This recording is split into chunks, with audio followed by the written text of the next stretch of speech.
Hey y'all, welcome to week 4 of your first year of drum lessons. My name is Penny Larson and I am super happy to have you with me today. I can't believe we're already at our 4th lesson. Today we're going to be continuing our studies with our hands and on the pad and some music theory and reading and all that sort of good stuff. And then on Friday we'll be over on the drum set. So the first thing I want to start with today is I had a question from one of y'all about bumping the pad of your hand with the stick, okay? And this is a text question for a visual problem. So I'm going to do my best to answer it as I think the question is asking, and if not, please feel free to clarify your question a little bit. Okay, so what's going on with my hand, right, is the stick is sort of following the lines in my hand, and it's not glued to the palm of my hand, right, but it's a little bit out. There you go. It's a little bit away from my hand, and then I'm wrapping my fingers around it, okay? And then I'm pulling it into my hand. And if you're hitting right here, if that's the problem, that means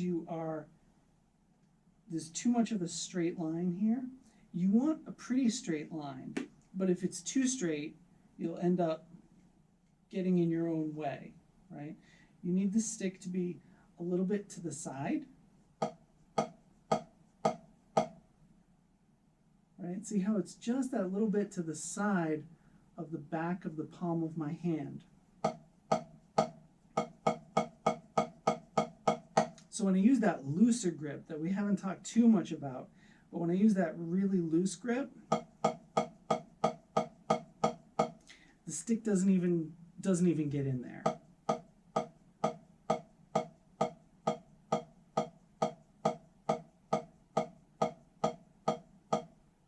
It just floats almost in front of the back of my hand.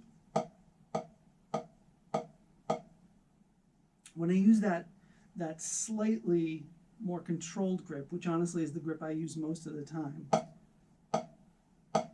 it's going to the side and not right into the back of my hand, okay?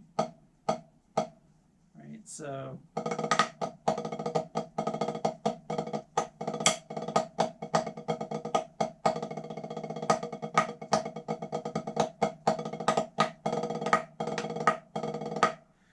right, so the stick is going to be floating in your hand more than, in the back of your hand. And so if you get that little bit of a turn, I mean, here, to sort of exaggerate.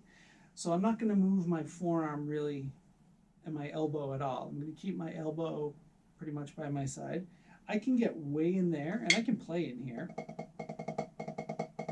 Doesn't feel good, but I can play in here. And without moving my elbow, I mean, I'm gonna use my elbow to rotate, I can play like way out here too.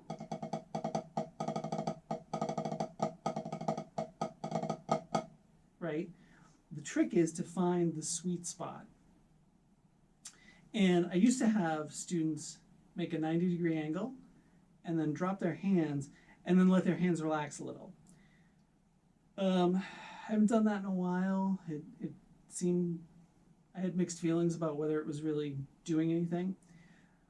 But you're going for about a 60 to 80-degree angle. You don't need to get a protractor out or anything, but not quite 90, right? But also, I mean, you don't, for the technique I'm teaching you, we don't want the sticks, close to parallel, right? We want a little bit of an angle there. So I hope that makes sense.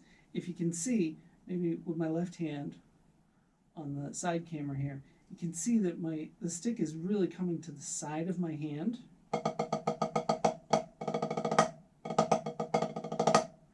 even when it's in my hand, it's still right, it's to the side there, it's in that fleshy bit, not on the bone, right? Hope that makes sense. Again, if not, feel free to clarify.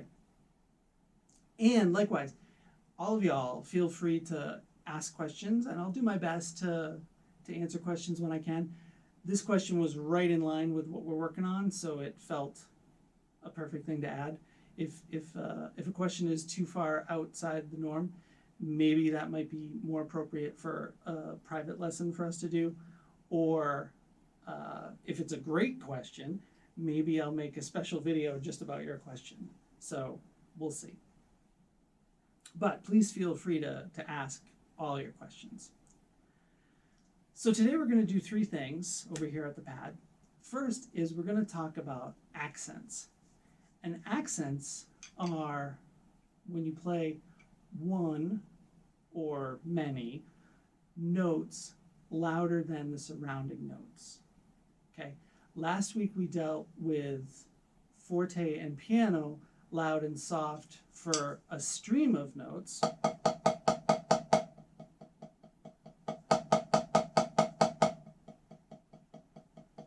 Okay.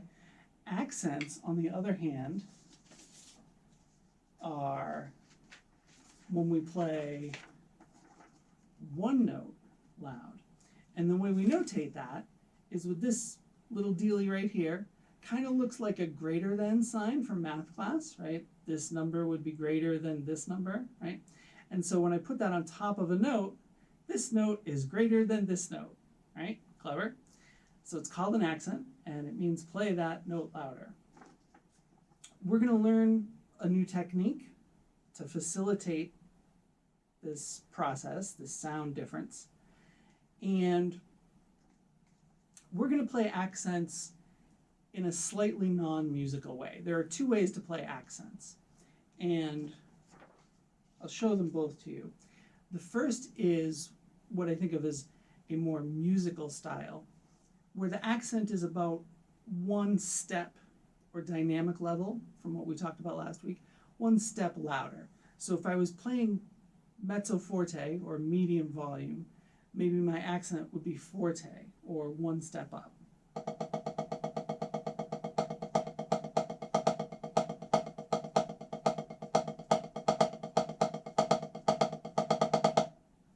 Right?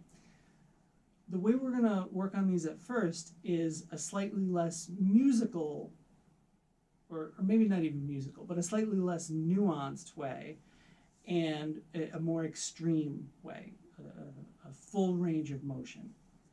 So I don't think I've used the term full stroke yet, maybe I have, but what we've been doing, our technique, that's a full stroke, okay?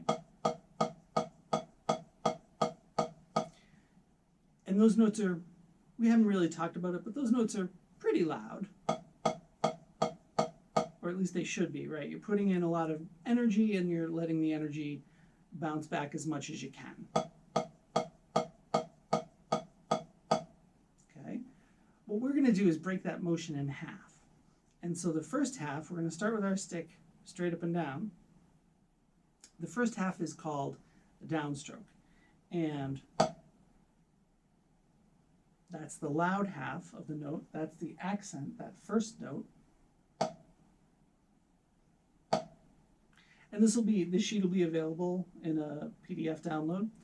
So, JPEG download. It'll be available for download. So, I'm going to drop the stick, and I'm going to snap it, so I get a loud note, but I'm going to stop the stick before it bounces back up. And this is either going to be, you're either going to get it instantaneously, or it's going to take a little bit of figuring out. What I would tell you is, similar to what we were just talking about the pad in the back of your hand, that's what I'm doing. I am letting the stick just kind of sit in the back of my hand, and I'm absorbing all of that rebound. Okay? That That's super important. The lower you can stop the stick after this loud note, the better chance you're going to have to make a nice quiet note for the accent. I'm sorry, for the non-accented note. Okay, so that's our downstroke. The other half of the motion, we've got a little up arrow, and that's an upstroke, and that note is soft. And so then, I've done my downstroke. So now I'm going to play a quiet note. I need to control the stick, play a quiet note, and then lift the stick up. Okay, so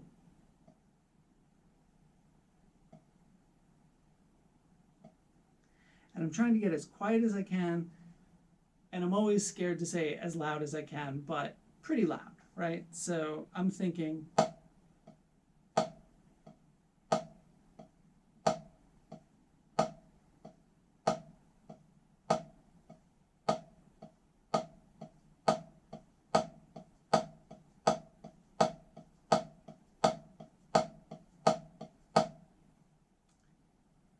one of the things I tell students sometimes is for that quiet note, you almost want to act like you're touching a hot stove, right?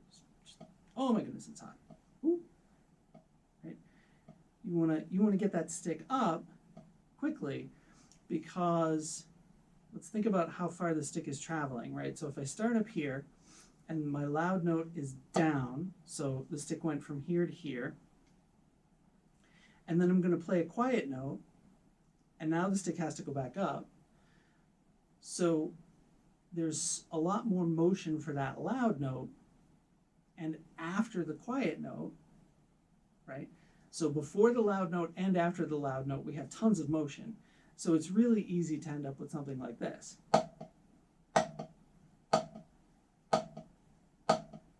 Right? And you can hear that rhythm. Dun, dun, dun, dun. We want to make sure the rhythm is nice and even.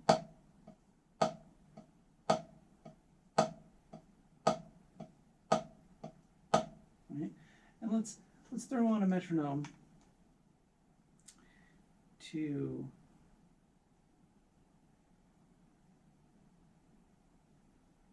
make sure we can see that. And I'm just going to put on a simple metronome, 4/4, 80 beats per minute.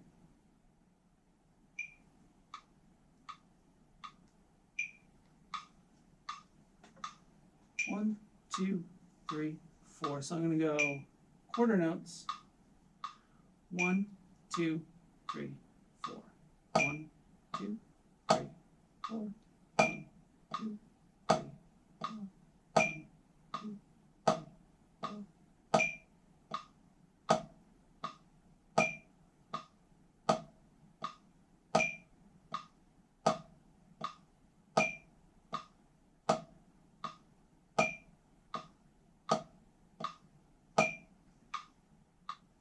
And like everything we've done, do it, like I say, so that was 80 beats per minute. You can start slower. You can start without the metronome just to get the motions down. But once you start with the metronome, you want to find a motion that you can play this easily and comfortably, okay? You shouldn't be straining. You want this motion to be nice and relaxed. As we get faster,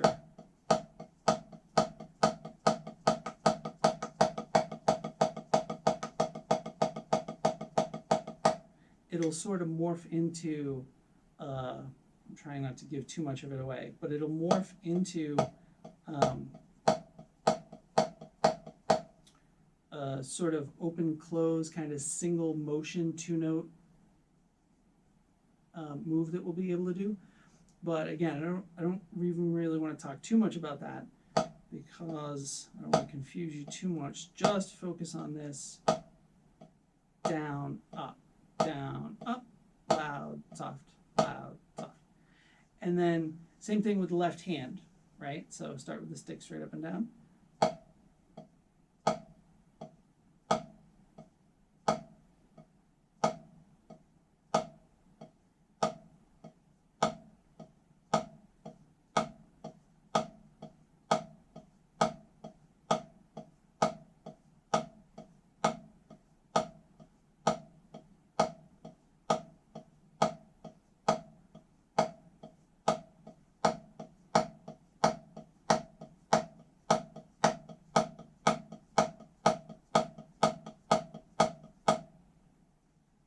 Okay, so same thing. Start slow, make sure your position is good, your technique is good. Getting all these motions correct and comfortable is incalculably more important than getting them fast, right? Remember, speed is the result of good technique. Speed that's not accurate doesn't count, okay? I think I mentioned early on, I'm not really going to be working out of books this year. I want to do a lot of handouts and mostly we'll be talking, but I am going to recommend some books. And one that I want to recommend is The Level System by Jeffrey Johnson. And his book is all about this up-down stick position thing. Let me see if I can find a good picture for you. Perfect.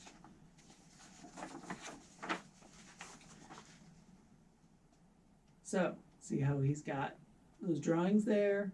That's that upstroke and downstroke. And this whole book is all about using the level system to quickly change between loud and quiet notes. And it's super helpful. Okay, so those are accents.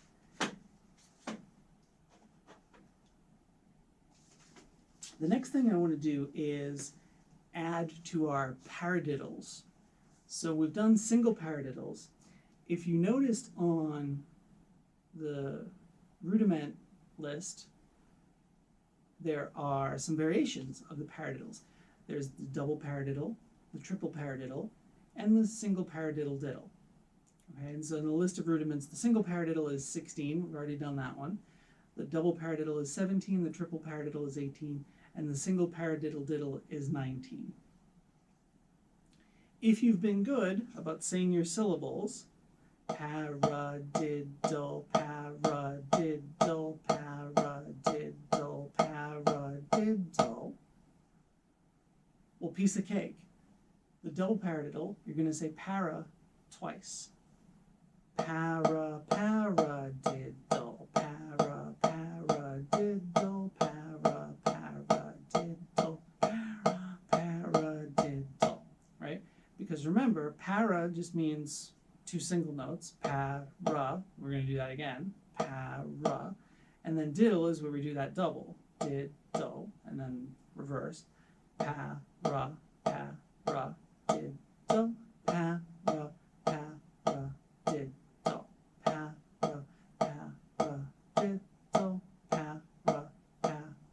diddle. There's another way to count the double paradiddle, which in some ways is superior, and I'm going to show it to you. It's not the one I learned when I was a kid, and so it's not the one that comes natural to me. So it's not the one I use when I'm playing paradiddles, but it makes a lot of sense. So let's talk about it. The word double has two syllables. So if I substitute the word double for that second para, the new para that's out front, I get the same number of syllables, 6. So I can say double paradiddle, double paradiddle, double paradiddle, double paradiddle, double paradiddle, double paradiddle, double paradiddle, double paradiddle, double paradiddle, double paradiddle. The thing that's good about that is there's no chance of mistaking one syllable for another. If you're saying para twice, you can get lost in your head. Para, paradiddle, para, paradiddle, para. Uh-oh, how many paras did I say? And is that the first one or the second? So if you're saying double paradiddle, double paradiddle, you can't have that confusion. I mean, you can make other mistakes, but that's a mistake you won't make. So that's the double paradiddle. Triple paradiddle, we're going to do the same thing. First, we're going to say para 3 times, and this is where it can get kind of confusing. But we're just adding another para out front, so another 2 single notes. And this, again, is number 18. So para, para, paradiddle, para, paradiddle, para, paradiddle, para, paradiddle, para,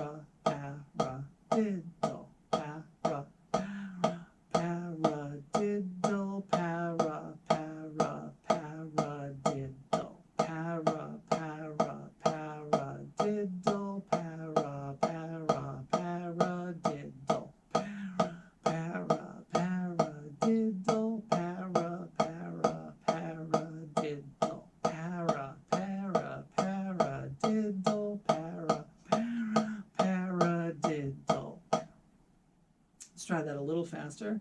Para, paradiddle, para, paradiddle, para, paradiddle, para, paradiddle, para, paradiddle, para, paradiddle, para, paradiddle, para, paradiddle. Little faster. Para, paradiddle, para, paradiddle, para, paradiddle, para, paradiddle, para, paradiddle, para, paradiddle, para, paradiddle, para, paradiddle, and so on. Right? Same thing. You can play any of these as fast as you want, as long as you can play them perfectly. Ha! So, I mean, I'm being a little silly, but I'm not, right? The whole point is to play these as fast as you can, as long as you can play them perfectly as fast as you can, okay? Playing them faster but terrible is no good, right? That's terrible. So if you're not feeling really confident about the speed you're playing something at, slow it down, right? Slow it down. The hardest thing for most students to do is slow things down enough, okay? If you want to play things fast, you have to practice them slow. You are literally giving your brain time to learn what the heck is going on, especially with stuff like sticking patterns. Your brain needs to figure that out and then do it enough times perfectly that you remember it, okay? So don't be in a rush to speed these up. Be in a rush to play them perfectly as many times in a row as you can, okay? There's that old game, right? See how many times you can play it without making a mistake, and then try to break that record, right? So shoot for, I don't know, 16 times in a row with no mistakes, and then when you can do that, try for 24, and then 32. And before you know it, you'll just be able to play, and mistakes will be a thing that happen every once in a while, but they won't derail you, okay? So the last one for today, the single paradiddle-diddle. So this one changes things up a little bit, because instead of adding paras, now we're adding a diddle. And the alternate way of counting the triple paradiddle, triple also has 2 syllables. So now if I say triple double paradiddle, I get triple double paradiddle, triple double paradiddle, triple double paradiddle, triple double paradiddle, triple double paradiddle, triple double paradiddle, triple double paradiddle. Again, that's not the one I started with, so that one's a little confusing for me as I get up to speed. Triple double paradiddle, triple double paradiddle. But that one, again, like the double paradiddle, has a lot to recommend it because none of the syllables repeat. And that is a useful thing. It doesn't really matter. Pick one that makes more sense to you, that seems more natural, and use that. A lot of times, some of these things that we do are sort of arbitrary, but what matters is that we do them over and over again, so we learn a pattern, and then we can use that pattern, okay? So, single paradiddle-diddle. Now I'm going to say para once, right, because single, and then diddle-diddle. And there's a funny artifact that happens with the single paradiddle-diddle, that because I'm doing 2 diddles, it changes hands to the left hand, and then it changes back to the right hand instantly. Right, so check that out. So it's always going to start with my right hand. Paradiddle-diddle, paradiddle-diddle, paradiddle-diddle. Right, left, right, right, left, left, right, left, right, right, left, left, right, left, right, right, left, left. Paradiddle-diddle. And speed that up. Paradiddle-diddle, paradiddle-diddle.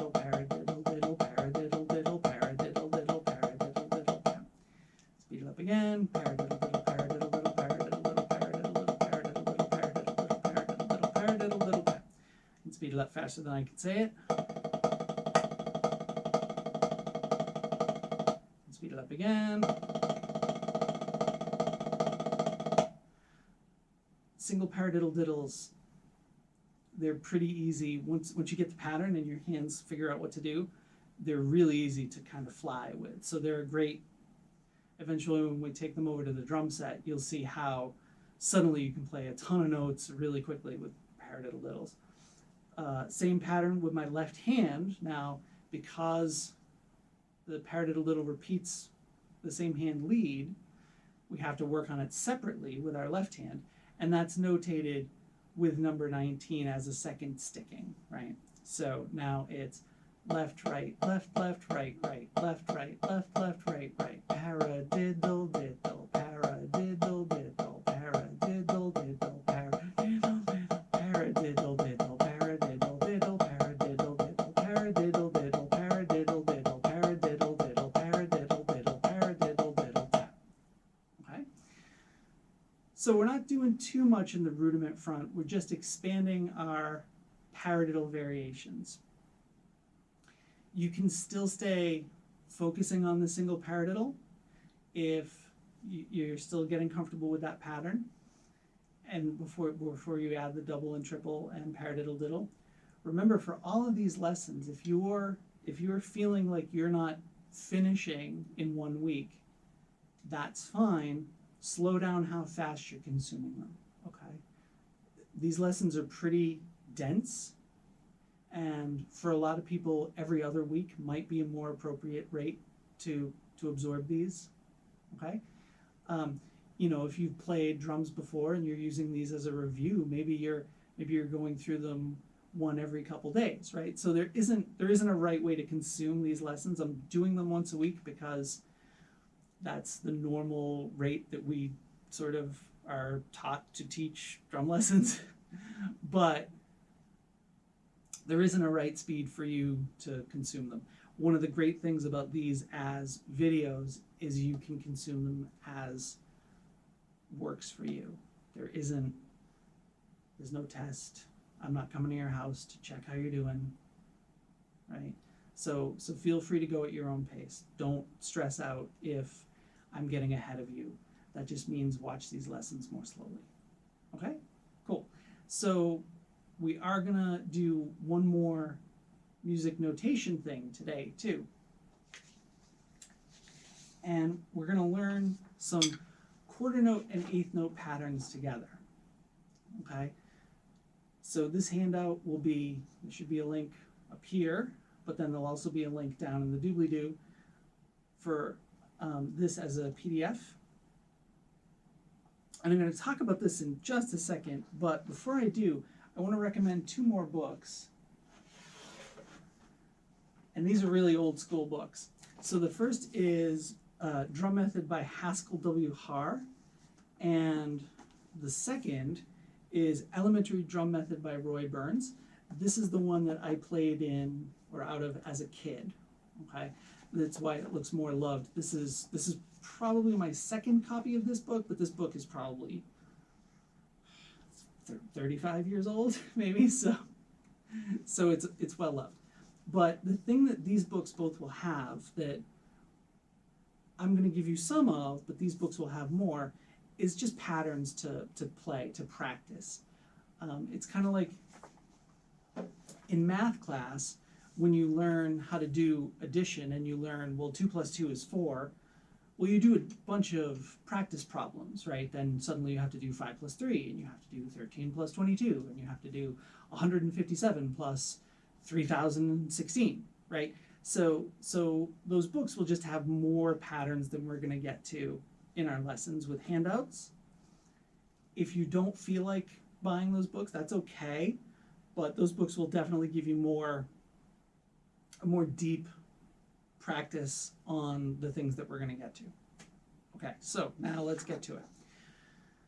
So we talked about how eighth notes are twice as fast as quarter notes, right? So our quarter notes go 1, 2, 3, 4, Our eighth notes are 1 and 2 and 3 and 4 and 1 and 2 and 3 and 4 and. So if I have my metronome, so that's quarter notes, 1, 2, 3, 4. The eighth notes go twice as fast. 1 and 2 and 3 and 4 and 1 and 2 and 3 and 4 and. So we can mix that up, right? We can put some eighth notes on some beats and some quarter notes on some beats. And some beats then will have 2 notes and some beats will only have 1. If you get confused, I'm going to read you what this says at the top. If you get confused keeping the quarter notes and eighth notes in their proper proportion, you can count all the hidden ands between the quarter notes. And remember, counting out loud will help you to keep everything steady. Okay, so I'm going to put on the metronome and I'm going to show you what I mean by the hidden eighth notes.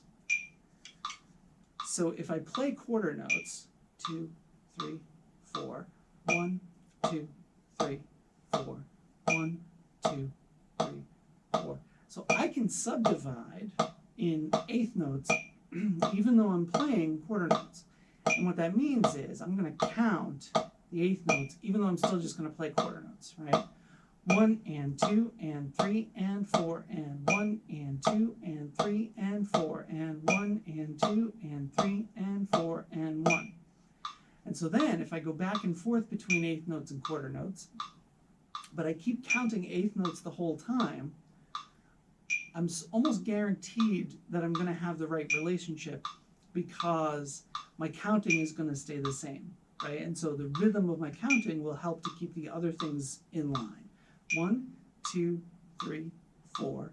1 and 2 and 3 and 4 and 1 and 2 and 3 and 4 and 1 and 2 and 3 and 4 and 1 and 2 and 3 and 4 and 1 and 3 and 4 and 1 and 2 and 3 and 4 and 1 and 2 and 3 and 4 and 1 and 2 and 3 and 4 and 1. Make sense? We're using our voice almost as a third limb, right? I've got my right hand, my left hand, and my voice, and I'm using that to keep my rhythm steady. Along with the metronome too. The metronome, counting out loud, these will all help you to keep things steady. And the more grounded you get in a steady sense of rhythm now, I can't even say how much it'll help in the long run, right? Okay, so let's play through these. I'll do them maybe, I don't know, 8 times each at maybe 2 tempos so you can see how they work. So we're going to start with letter A, and I'm going to go on to letter B without stopping. I'll probably say, now I'm switching to letter B. One more thing before I start. So these are in 1 measure examples, and I'm a fan of learning things in small building block sort of ways, but then you need to be putting them together, okay? And so what you can do is, the easiest thing is just to go from A and then go right into B without stopping, and then go play C and go right into D without stopping. So you're just reading straight across the lines, okay? Eventually, after you get a little bit more comfortable, you can start doing, play A and then jump down to F and then jump over to G and then jump back up to B and just play randomly around so you get used to changing from pattern to pattern, okay? Maybe I'll show you a little bit of that at the end so you can see what that looks like. Okay, so here we go. I'm going to start with A 8 times. 2, ready, go. 1 and 2, 3, 4. 1 and 2, 3, 4. 1 and 2, 3, 4. 1 and 2, 3, 4. 1 and 2, 3, 4. 1 and 2, 3, 4. 1 and 2, 3, 4. 1 and 2, 3. Here we go. B. 1, 2 and 3, 4. 1, 2 and 3, 4. 1, 2 and 3, 2, and 3, 4. 1, 2, and 3, 4. 1, 2, and 3, 4.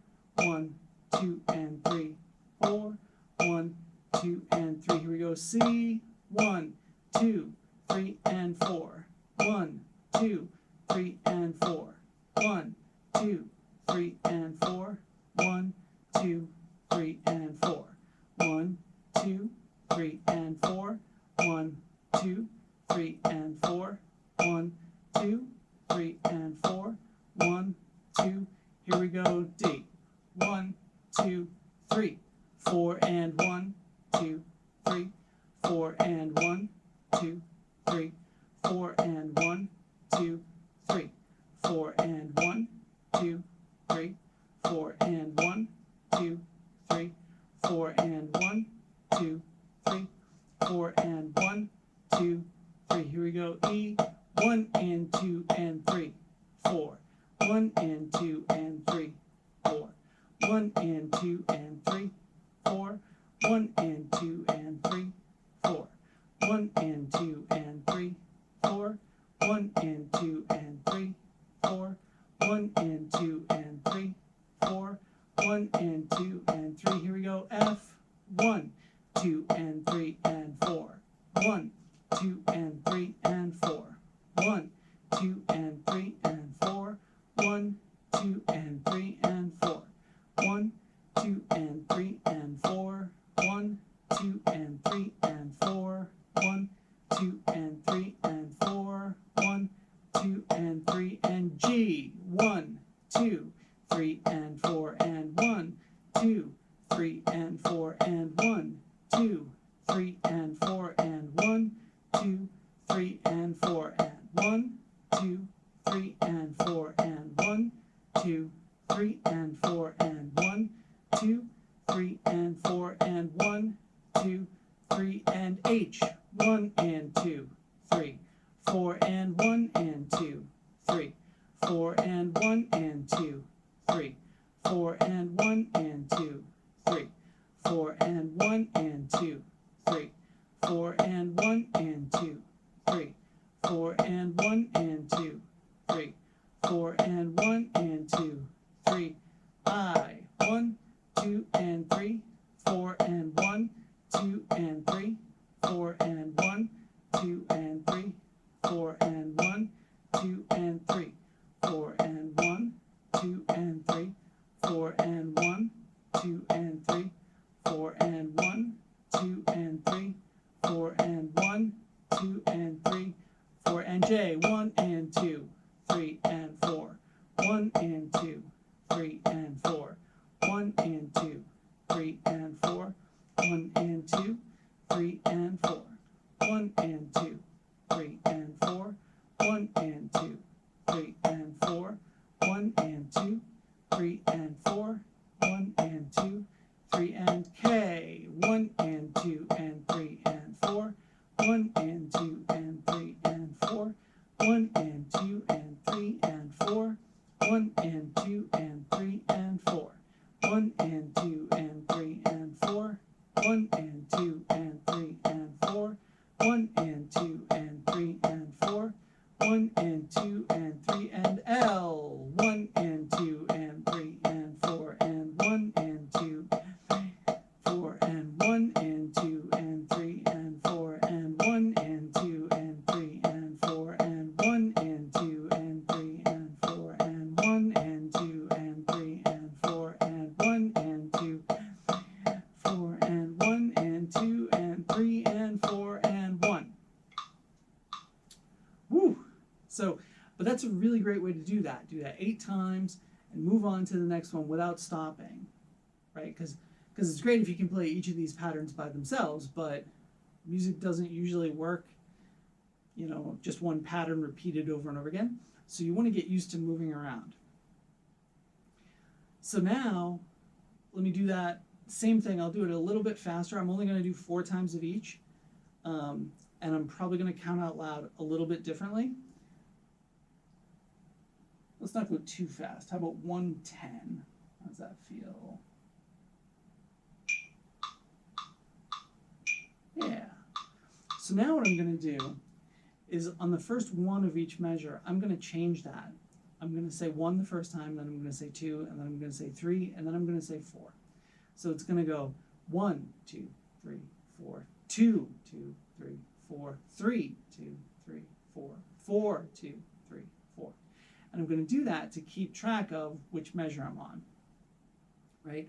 I think I did pretty good on the groups of 8, but especially towards that letter L, where it was just 1 and 2 and 3 and 4 and 1 and 2 and 3 and 4, and it was difficult for me not to say 1 and 2 and 3 and 4 and 2 and 2 and 3 and 4, because that's just so second nature nowadays. So that's like multi-level counting, right? I'm counting the number of measures, but then I'm also counting the beats within the measure. Okay, let's see how that works. Starting with letter A, 4 times each. 1, 2, ready, go. 1 and 2, 3, 4. 2 and 2, 3, 4. 3 and 2, 3, 4. 4 and 2, 3, 4. 1, 2 and 3, 4. 2, 2 and 3, 4. 3, 2 and 3, 4. 4, 2 and 3, 4. 1, 2, 3 and 4. 1, 2, 3 and 4. 3, 2, 3 and 4. 4, 2, 3 and 4. 1, 2, 3, 4 and 2, 2, 3, 4 and 4, 2, 3, 4 and 4, 2, 3, 4 and 1 and 2 and 3, 4, 2 and 2 and 3, 4, 3 and 2 and 3, 4, 4 and 2 and 3, 4, 1, 2 and 3 and 4, 2, 2 and 3 and 4, 3, 2 and 3 and 4, 4, 2 and 3 and 4, 1, 2, 3 and 4 and 2, 2, 3 and 4 and 3, 2, 3 and 4 and 4, 2, 3 and 4 and 1 and 2, 3, 4 and 2 and 2, 3, 4 and 3 and 2, 3, 4 and 4 and 2, 3, 4 and 1, 2 and 3, 4 and 1, 2 and 3, 4 and 3, 2 and 3, 4 and 4, 2 and 3, 4 and 1 and 2, 3 and 4, 2 and 2, 3 and 4, 3 and 2, 3 and 4, 4 and 2, 3 and 4, 1 and 2 and 3 and 4, 2 and 2 and 3 and 4, 3 and 2 and 3 and 4, 4 and 2 and 3 and 4, 1 and 2 and 3 and 4, and 2 and 2 and 3 and 4, and 3 and 2 and 3 and 4, and 4 and 2 and 3 and 4 and 1. And if you noticed, for some of those patterns, changing that first number of the measure actually got more awkward, and there were a couple times where I either forgot to do it or I stumbled through it. If I was a different kind of YouTuber, I would edit that out. But I think it's important for you to see that stuff, because that's not how I usually count these. Honestly, these patterns I probably wouldn't count out loud. And so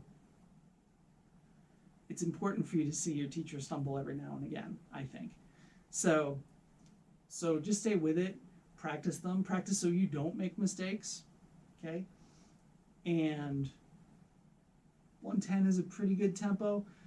A general rule of thumb tempo is like 120.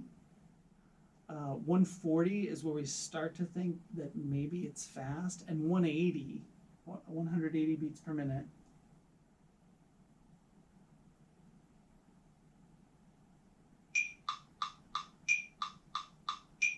Now we're very definitely in the fast category, right? So if you can play any of the things we're working on at that tempo, you got it. Okay, so lastly, I'm going to go back down to 90, let's say. And I'm going to play just random ones, and I'll try and call out the letter. I might do them once, I might do them twice. But at the beginning of a measure, when I change, I'll try and call out the letter of that measure. I'm going to start with A, just to keep it. So here we go, A, 3, 4. 1, 2, 3, 4. A. A. D. D. E. H, 1 and 2, H, J, J, J, C.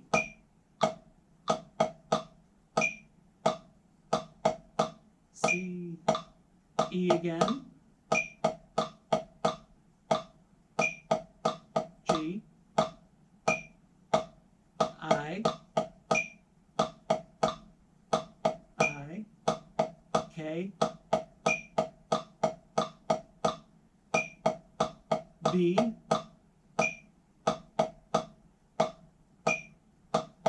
F, and let's finish with L,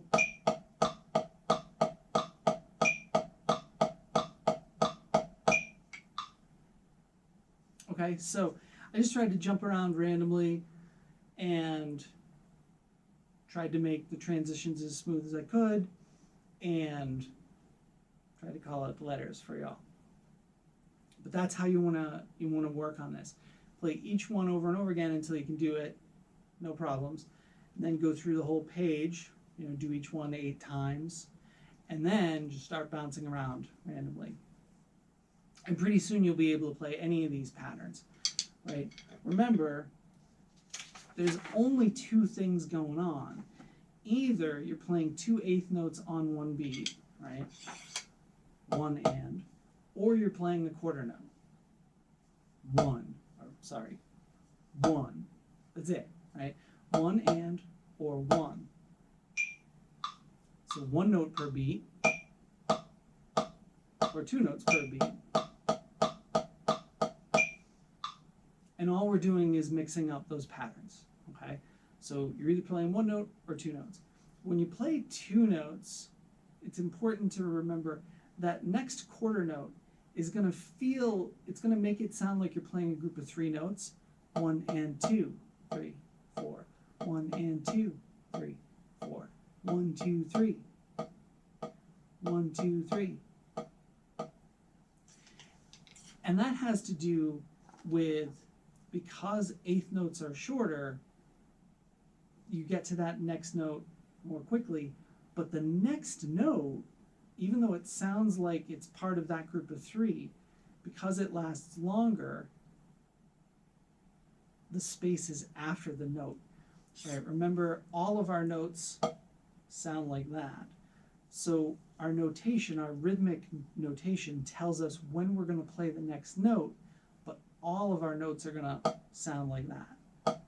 Okay? So I do 3 eighth notes, or sorry, 2 eighth notes and a quarter note. That quarter note, it's not going to sound different, but it's going to tell me I have to wait longer to get to the next quarter note. Or eighth note, as the case may be. Okay, so, we've done a lot today. That brings us to the end of today's Your First Year in Drum Lessons lesson, snare drum lesson, drum pad lesson, music theory lesson. I really appreciate y'all hanging with me. This is a lot of work, but it's super fun. So I guess the best things are work and fun. So remember, go at your own pace. Don't feel like you need to keep up with me. Feel free to ask me questions. Definitely, if you could like the video, that helps me and it helps the video get more purchase on YouTube. If you could subscribe, then you will see future videos. And if you hit the notification bell, you will get notified when I publish new videos. And this week I've published a few extras. There's a video dedicated to explaining the Pro metronome that we've been using. There's a performance by my instrumental band, Hypaspace. There was a drum solo that I recorded last summer for a friend of mine, Fernando. So there's going to be a lot of stuff happening on this channel besides just this Your First Year of Drum Lessons series.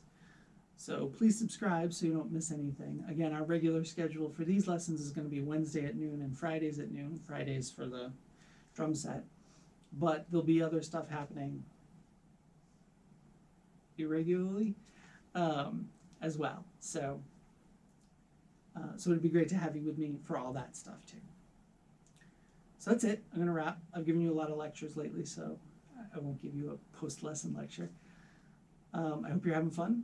Feel free, again, questions, comments, whatever, down below. And I will look forward to seeing y'all Friday for our drum set lesson. All right. Have a good couple days, y'all. Love you. Bye.